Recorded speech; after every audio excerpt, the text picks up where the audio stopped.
They'll run with a backup. This is Williams. And not a whole lot doing there as he'll get it up to about the 28-yard line. Alec Ogletree in on the stop. They tried a quick hitter inside, but that one was swallowed up because what they're hoping, those big defensive linemen will take the bait and move laterally and open up a crease that they can run through. Didn't happen on that play. Now it's Smith. He gets it left side to Johnson. He got 18 yards out of that one, and it gets him a new set of downs. That was a nicely run slant route, and what the receiver's trying to do is make the defender think he's going upfield for a deeper route and then breaks it off, usually after about 3 to 4 steps, and cuts towards the middle of the field. And now what he's trying to do is use his body to keep the defender away from the football and give the quarterback a really nice target. It'll be a loss of a yard, and it'll be 2nd and 11. Let's go. Let's go. 15.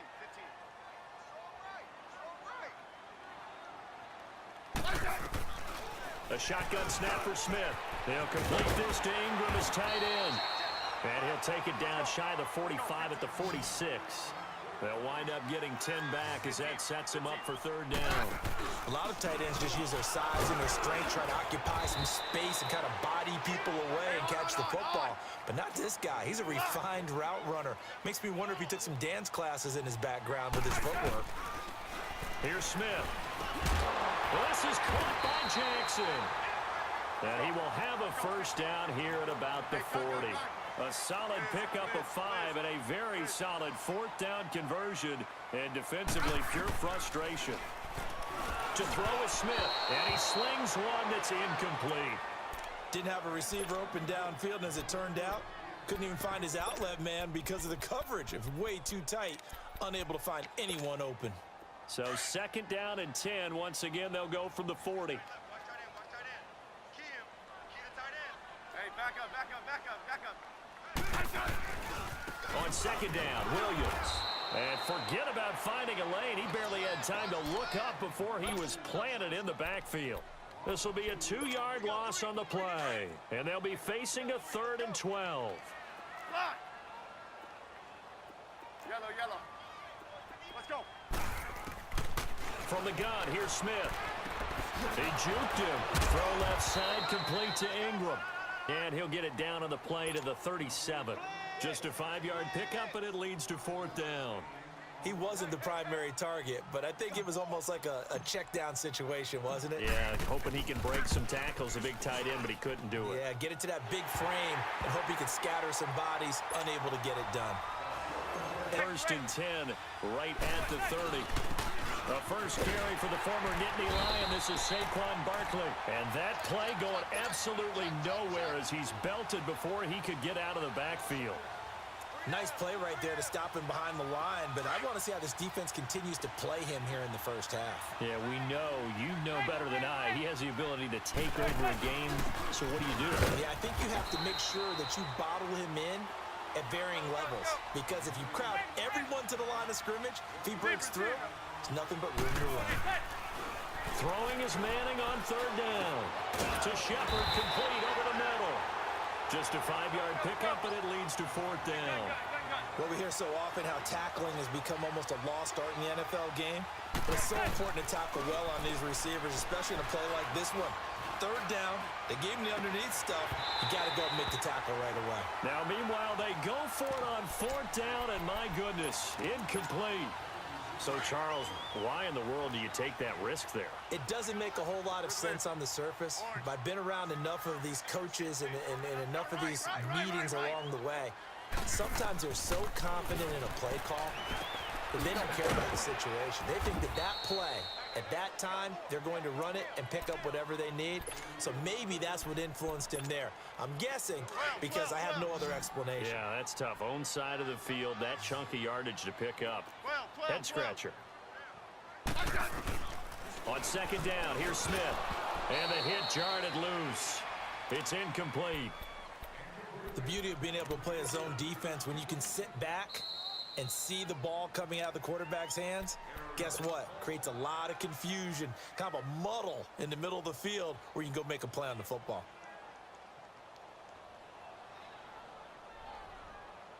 The chance of wasting this great starting field position, a real threat. This is 3rd and long. Throwing on third down, Smith. And Ingram holds it in. And he's got this down almost to the 20 before he's dropped. A busy first quarter. His third catch of the afternoon is a first down. They go play action here on first down. Flushed out right. And Fitzgerald has got it. Touchdown, Cardinals.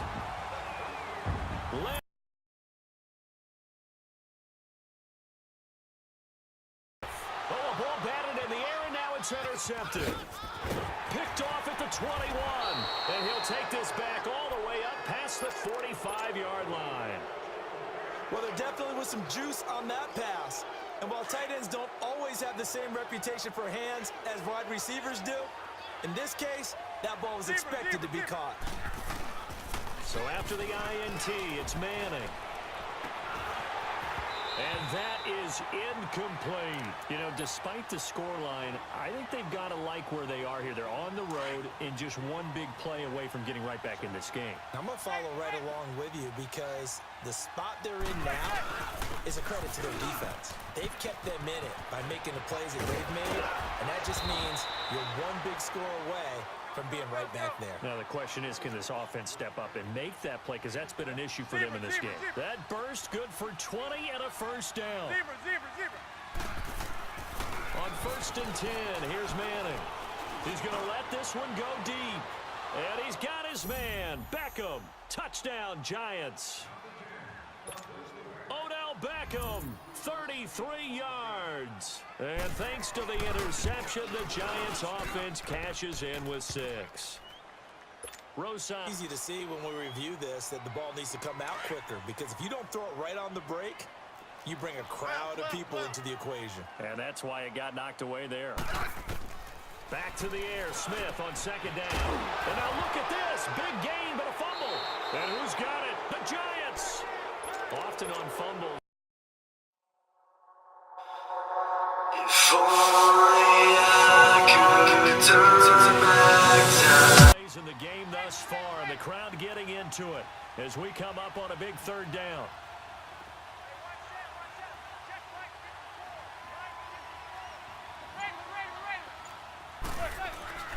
Again, it's Barkley.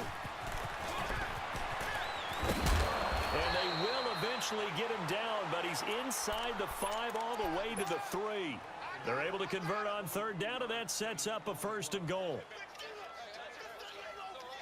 They come up on a first and goal, and most likely 4-down territory as they need a touchdown and the PAT for the lead. They'll try to pound it in with Goldman. And he is in. Touchdown, New York. A great effort there. A 3-yard touchdown run. And the Giants are an extra point away from leading this game. PAT. Time for a break. We're back to see what happens after this. The Cardinals on third down. They've converted just 2 for 6 thus far. This is 3rd and 4. If only I could turn back time.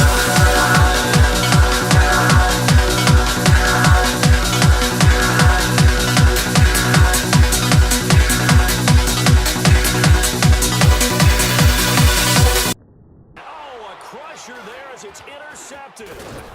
Derwin James with a pick. And he returns it into enemy territory down to the 45-yard line.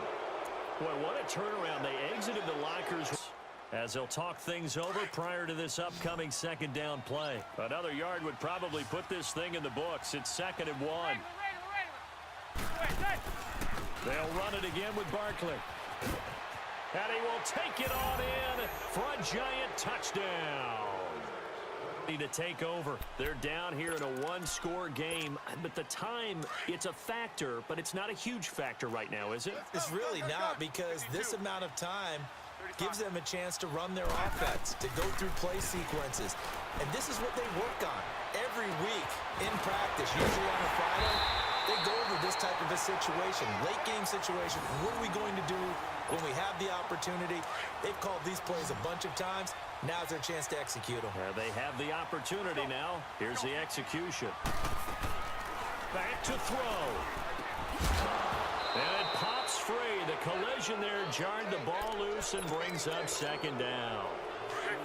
We have not seen a whole lot of wide-open receivers. Everything seemingly has been contested. And that's another nice job there to force an incompletion. They've been very cohesive, knowing each other's moves all game long, and they've been on the spot just about every time. And they've held them in check on the scoreboard. It's a 4-yard pickup, and just like that, it's third down.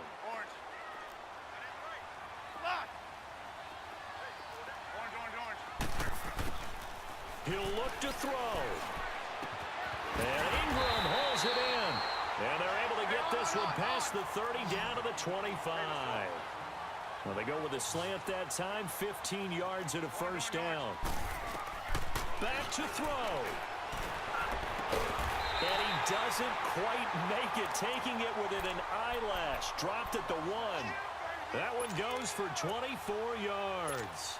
And two big plays, one after the other. Now all of a sudden, they're on the march. Got to feel good about what they've just gotten done, and now feel really good about what's in front of them. Two big plays in succession. Not sure this D knows what hit them, but now they got to get ready. It's first and goal.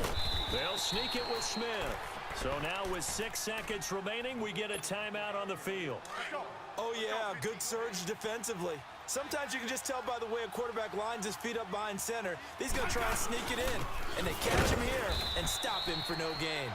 And a timeout comes in. The whistles blow with 3 seconds remaining. His path became similar to almost running a stretch play, didn't it? Trying to find a crease, anywhere to put his foot in the ground and cut back. It just never...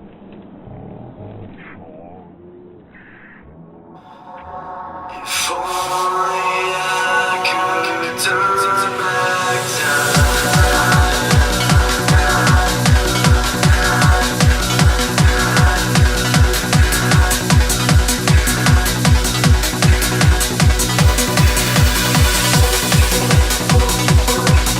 In the end zone with no time on the clock. And they're a 2-point conversion away from sending this thing to overtime. And understandably, this crowd is in an absolute frenzy. But they've got to back it off a little bit, let the guys operate, and they need to take a deep breath as well. They still got to get a 2-point conversion in order to tie this one.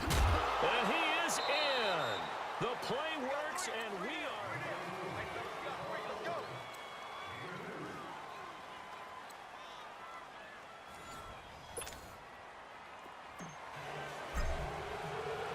So a tie ball game here as the kick's away. And no return on this one as the fair catch there. It'll be 2nd and 8. They'll break the huddle, come up on 2nd and 8 at the 27-yard line. Zebra. Hey, go 56. 27's to Sam. 27's to Sam. First throw of overtime here for Manning. He'll let it go deep for Beckham. A huge play there in overtime. 42 yards. Well, in overtime, I think Coach is always wondering, where's that magic line for my kicker? They're already in field goal range after that big play. I'm glad you brought that up because that magic line can change throughout the game. It's constantly being updated by teams. It starts with pregame. Okay, how do you feel? As the game goes on, they might ask him again, still feel that same number? Is it a different number? Right hash, left hash, what do you need? And that goes into the play calling in OT. Zebra.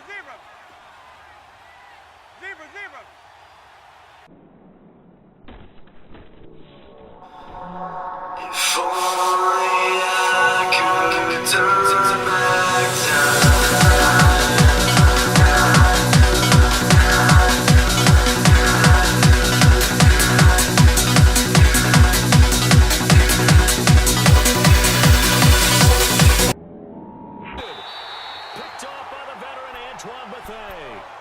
time. You don't usually get a chance to throw a second one. I mean, I'm not sure the analytics on it. Let's ask Marvin, our statistician, to ring that down for us. That's typically how coaches and teams feel about it. You throw one, you likely cost yourself the game. A big six.